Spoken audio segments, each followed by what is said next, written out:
For centuries, we've been told the Crusades were the beginning of the clash between East and West. But what if I told you the story actually started 400 years earlier? Before the first knight set foot in Jerusalem, a storm had already swept across the world, erasing empires and redrawing the map of humanity forever. In the 7th century, the two greatest superpowers of the age, the Byzantines and the Persians, didn't just fall. They were obliterated by an army no one saw coming. Was this a liberation of oppressed peoples or a violent colonization that forced a new world order? From the fall of Damascus to the end of the Persian Empire, why did the world stay silent as the Levant changed forever? A viewer recently asked, "To understand the Crusades, we must first understand the conquest that provoked them." Today we decode the 7th century Arab expansion. Welcome to History Decoded Official. Let's flip the script. The 7th century AD. While the two great empires of Byzantium and Sassanid were consumed in endless wars of attrition, they remained unaware that a storm was brewing from the scorching sands of the Arabian Peninsula.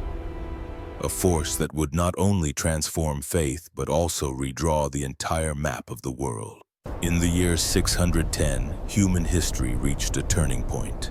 Amidst intense oppression and fierce resistance, the Prophet Muhammad began an unimaginable journey, uniting scattered tribes into a single entity under the banner of Islam. The empire he built was not based on mere imposition, but on a sophisticated fusion of innovative humanitarian principles and undisputed military might.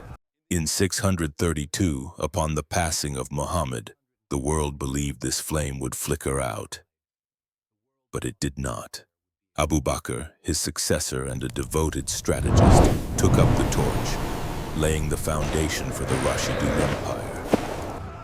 Initially dismissed by contemporary powers as weak and barbaric, the Islamic Empire achieved the greatest leap forward in military history. In just a few short decades, from the holy city of Medina, the Rashidun wave surged across all of Arabia, swallowing Iraq, Syria, and the strategic Levant, while toppling the mighty Persian Empire. From Egypt to North Africa, from arid lands to the islands of the Mediterranean, wherever the Arab cavalry rode, the old order collapsed. However, that lightning-fast expansion soon faced its most dangerous enemy: internal division. The first fitna, a civil war that erupted in 656, temporarily froze the empire's borders in blood and tears. Yet this was not the end.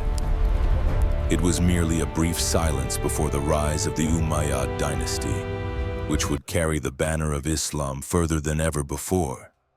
In 610 AD, within the narrow alleys of Mecca, a quiet revolution began.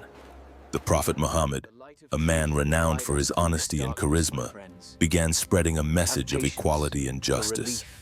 In a society where women were treated as property and extreme wealth disparity was the law, his teachings were like a fire warming the oppressed, yet posed a mortal threat to the Meccan aristocracy. The brutal oppression by the Meccans could not extinguish the new faith, but it forced the Muslims to make a historic decision. In 622, Prophet Muhammad and his loyal companion Abu Bakr embarked on a journey across the desert to Medina. It was here that history turned a new page. From a persecuted preacher, Muhammad was invited to rule, becoming the first monarch of a nascent Islamic state. The conflict between Medina and Mecca was more than just a battle between two cities. It was a clash between two world orders.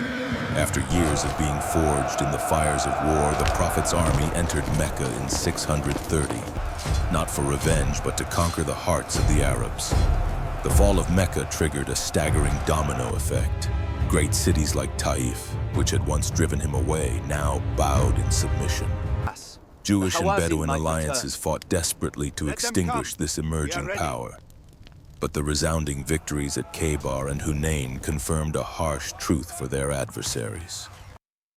A new military force had been born. When the Prophet Muhammad passed away in 632, he left behind more than just a religion. He left an empire poised to swallow new horizons. Immediately after the passing of Prophet Muhammad, the nascent empire faced a political earthquake. The Arab tribes, only recently subjugated, began to refuse taxes and demanded a return to their old autonomous systems. Islam stood on the brink of collapse just as it had begun. But history chose Abu Bakr, the Prophet's most loyal companion, to become the first caliph, the supreme sovereign who would lead the kingdom through the raging storm. Amidst the internal turmoil, Abu Bakr did not forget an old debt. In 629, the Byzantine governor in Syria had brutally murdered a Muslim envoy, leading to the bitter defeat of Muhammad's forces at the Battle of Mu'tah. The new caliph's first act was to dispatch an expeditionary force straight to the north, fulfilling the Prophet's dying wish to avenge the insult and assert dominance over the Western Empire. The absence of the main army caused the Arabian Peninsula to erupt into open rebellion. This was the moment Khalid ibn al-Walid, who would later be dubbed the Sword of Allah, emerged. With his extraordinary military genius, he skillfully divided his enemies and dealt a decisive blow to the strongest rebel forces at the Battle of al-Yamamah in December 632. Within just 1 year, the Ridda Wars ended, and order was restored through blood and steel. After the complete unification of Arabia, Abu Bakr set his sights beyond the borders. He found himself standing between two exhausted giants, the Byzantine Empire to the west and the Sassanid, Persian Empire to the east. After centuries of brutal warfare, these two superpowers had drained their resources and lost the trust of the local tribes. For Abu Bakr, this was not merely a challenge. It was a golden opportunity to raise the banner of Islam onto the world stage. Amidst the smoke and fire of the Ridda Wars, an Arab leader named Muthanna ibn al-Haritha recognized the Achilles heel of the Eastern superpower.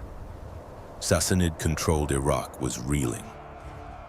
Caliph Abu Bakr seized the moment, dispatching Khalid ibn al-Walid to strike the lower Euphrates in 633. Here, the Islamic cavalry secured victory not only with the sword but by winning over the local populace, transforming them into allies within the occupied territories. History is not always a chorus of triumphs. When Khalid had to leave Iraq to reinforce the Syrian front, General Abu Ubaid al-Thaqafi committed a fatal error. Ignoring all warnings, he pushed his army into a deadly trap on a narrow bridge along the Euphrates River in October 634. This catastrophic defeat cost Abu Ubaid his life, forcing Muthanna to execute a bloody retreat to preserve what remained of their forces.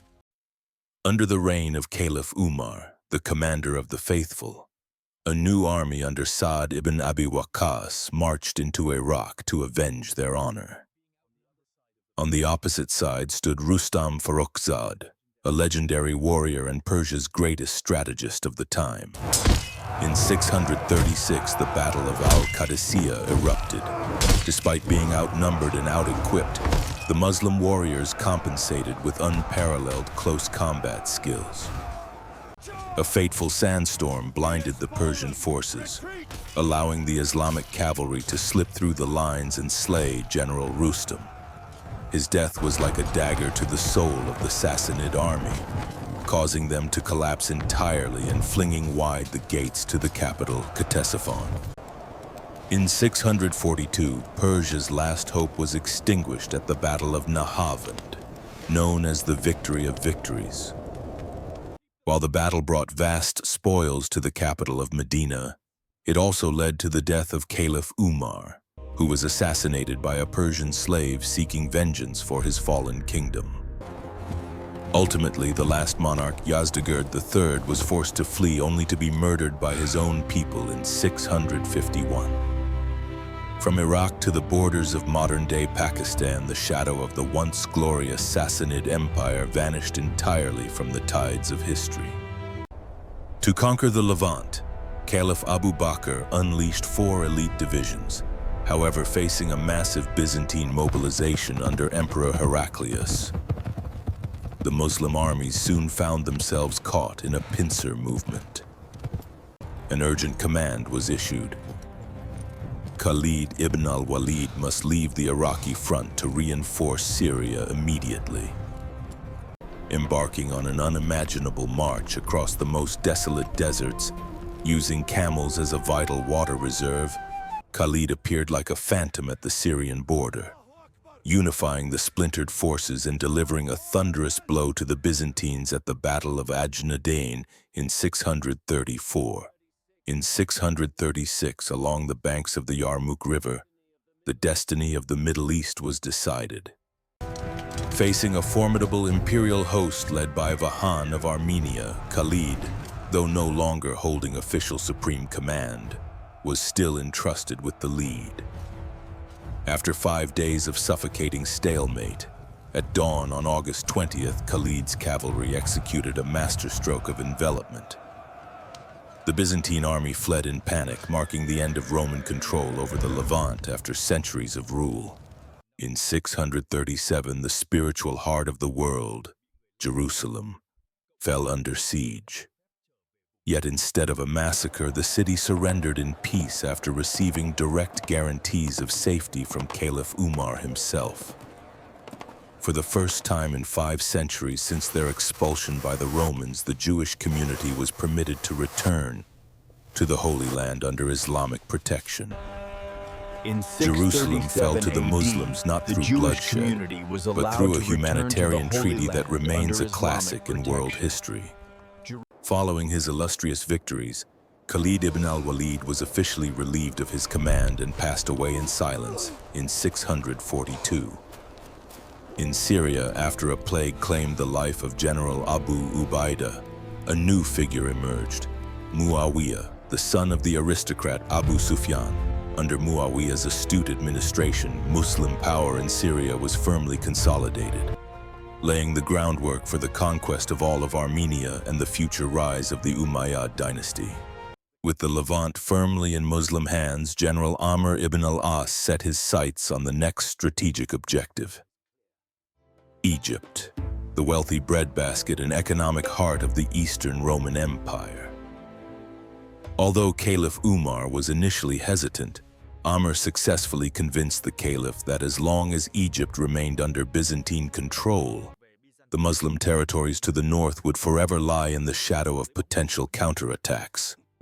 In 640, reinforced by the valiant warrior Zubayr ibn al-Awwam, Amr confronted the Byzantine imperial army head-on at Heliopolis. With a decisive victory there, Roman dominance over Egypt began to crumble like a sandcastle. Within just 2 years, the vast majority of Egyptian territory had fallen under Rashidun control. In 646, under the reign of Caliph Uthman, the Byzantines launched a massive counteroffensive to retake Alexandria. However, they were met with a harsh reality. The local populace, who had endured centuries of Byzantine oppression and persecution, did not hesitate to aid the Muslim forces in driving out their former rulers. Alexandria fell for the second time, officially bringing the Roman era in Egypt to a definitive end. Not stopping there, the Islamic wave continued to surge westward along the North African coast. In 647, at the Battle of Sufetula, another resounding victory allowed the Muslims to seize vast territories beyond Tripoli from the Byzantines.